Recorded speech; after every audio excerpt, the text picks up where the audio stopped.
hopefully you'll get some puffage. Hello everyone, it's Barry here. Hope you're well wherever you are in the world. Today we're going to be trying to make homemade versions of these. Oh my gosh, don't fall out. This, as you can see, is a box of, well, it was 6. I had one for breakfast. These are Krispy Kreme glazed classic donuts. I've been sent a recipe which apparently is almost identical. Oh, I love that smell so much. Almost identical to this. I'm hoping it's going to work, and that is what we're going to do today. Homemade Krispy Kreme ring donuts with the glaze. Mwah! Should we get going? All right, so other than some warm water, which we'll get in a minute, these are the ingredients for the donut dough. Yep, to get with that warm water, we have got some fast action yeast.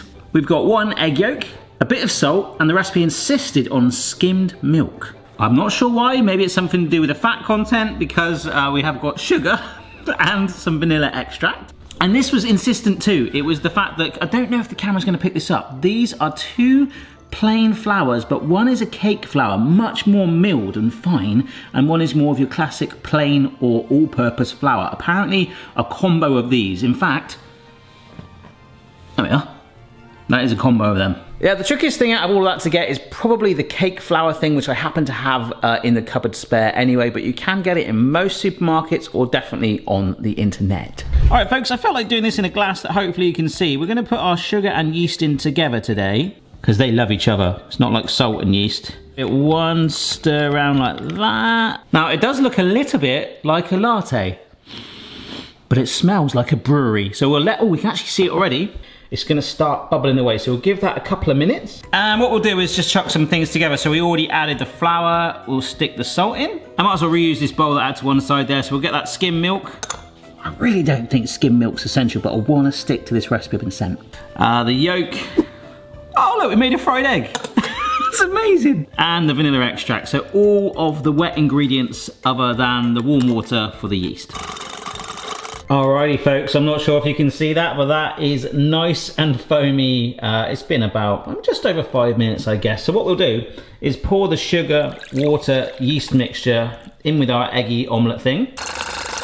And a bit like when you're making a cake, we're gonna make the wet and the dry come together, but both of those bowls are slightly too small. So we'll dump that in there. I mean, I should have just used a bigger bowl from the start, shouldn't I? Anyhow, in goes that wet mixture, all right. And we're looking for, hopefully, a sticky dough. See, it's come together, but it is sticky, and this is what I was warned about, so I feel like we are on the right track. So we want our yeast to work. We're gonna cover it and leave it in a warm spot for about 40 minutes. Nice. My warm spot is behind Pat. Sorry, Pat, you're in the way, mate. Hang on. I've shown it before. This is near our boiler. This is our warm spot where Phoebe, Drew, and I, and randomly we've got some. We gave Boston a wash the other day.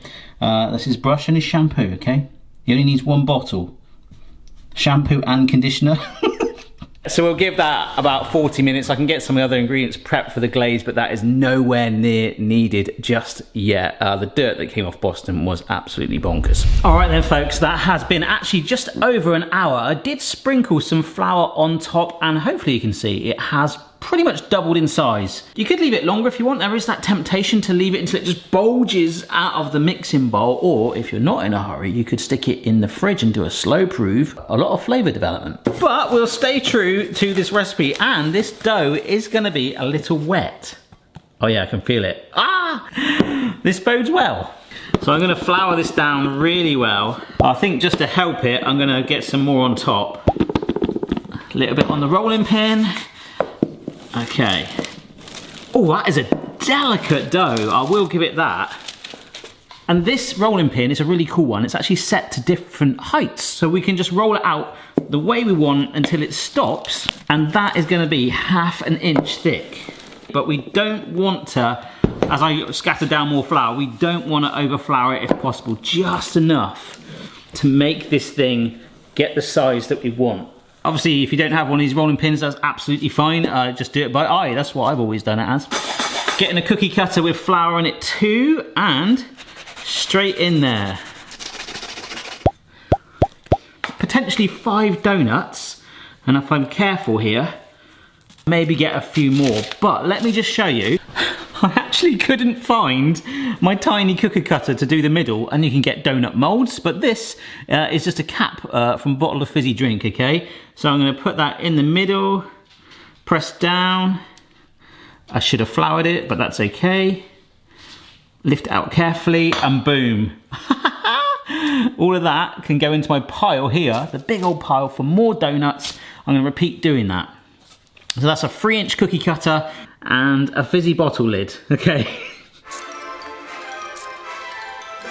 And this is my lined baking tray. They're gonna rest again. Delicately lift it up, all right, and then reshape it back on there.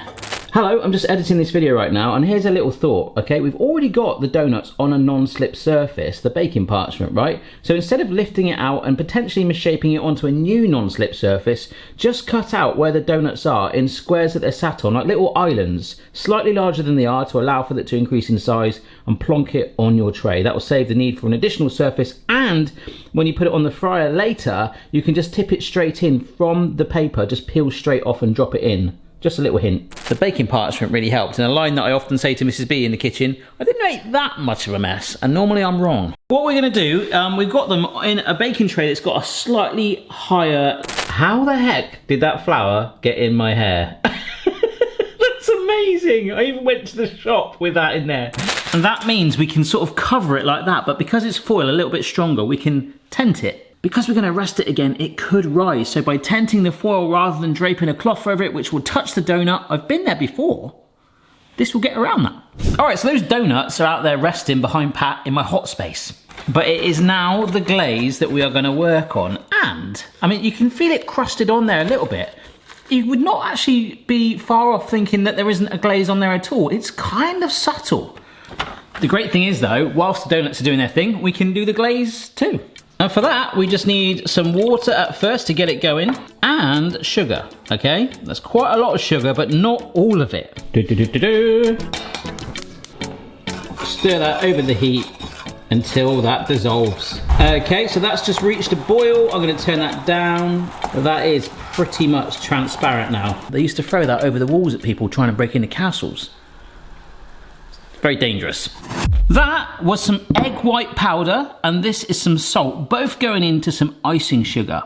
So we've already got the syrup sugar here, but we're putting it into more sugar, plus some other good things. We'll give this an initial stir. All right, wooden spoon's not gonna be enough. Electric whisk styley, be very careful. You do not wanna splatter this on you. All right, I'll whisk that for a solid 5 minutes. It's pretty much lump free, but just to be sure, oh, that's looking pretty good actually. We kind of want a nice smooth donut, and that is the glaze. This should, I've never made this before, should give. Oh no, I've got a massive blob on my lens. Hopefully that's, oh my gosh, I can see it, look. It's like,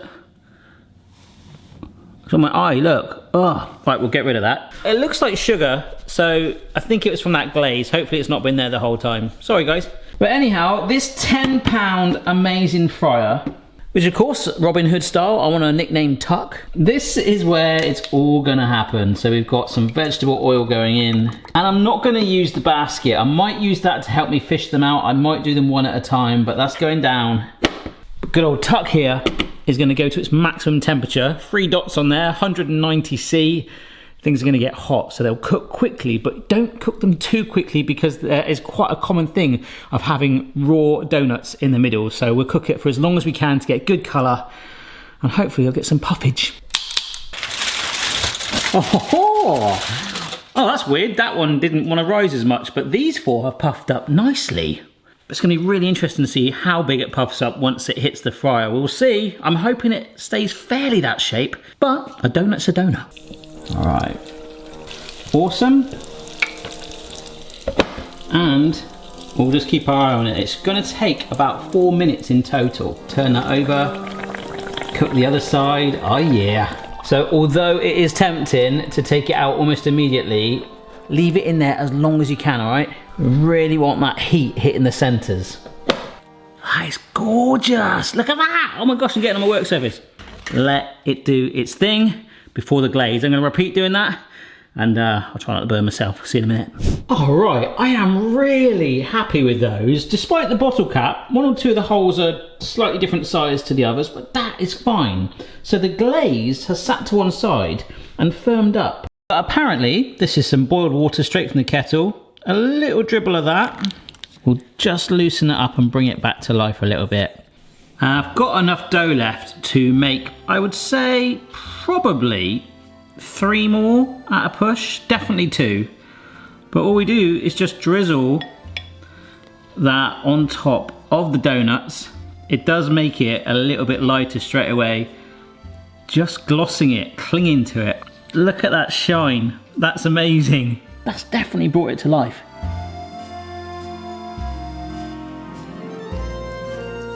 I love the way it has just grip to it, just like the store-bought ones. So it's glazed, but it sort of isn't. I'm gonna leave them for about 5 minutes, and then I think we'll have a taste. Oh my gosh, I'm so excited. They smell incredible. Excuse the reflection, they didn't quite fit in the box. Mine is slightly bigger, but that looks amazing. Yeah, I mean, it doesn't fit perfectly in there. I mean, if I push the box the other way, it'll probably like stretch in there just about, but they look awesome. And no one's ever really complained about a donut being too big, have they? Eh? And that was with a 3-inch cookie cutter, but remember, you kind of still don't know fully what's going to happen once you stick it in the fryer, so maybe slightly smaller than that will get you by if you want to make it like perfect size, but it's all about the taste. Well, we got it quite smooth. I'm really happy with that. Right, here we go. Look at that. I mean, I don't know if that is 100% Krispy Kreme, like bang on. It's an amazing, amazing donut. The texture is very similar.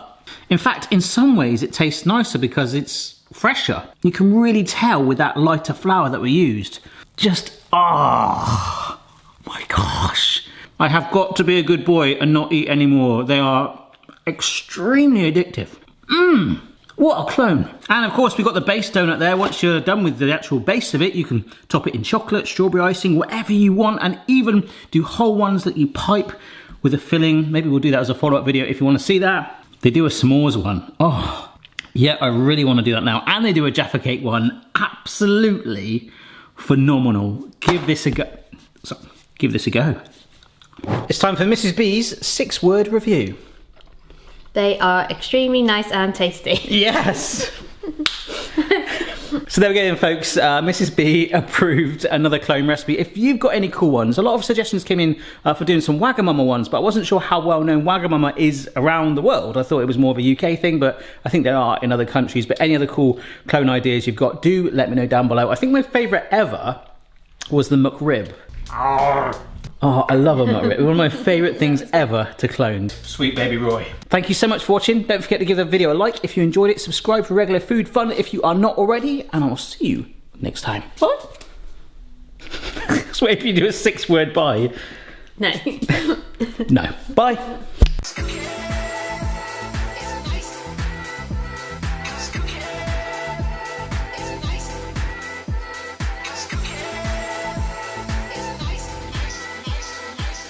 I just want to show you this. This was at sunset near where I live the other day, and I was thinking, oh my gosh, why am I like not filming outside? Well, I know why, because production-wise, I'd need a lapel mic, and I'd probably knock my camera over, probably get a friend to help me.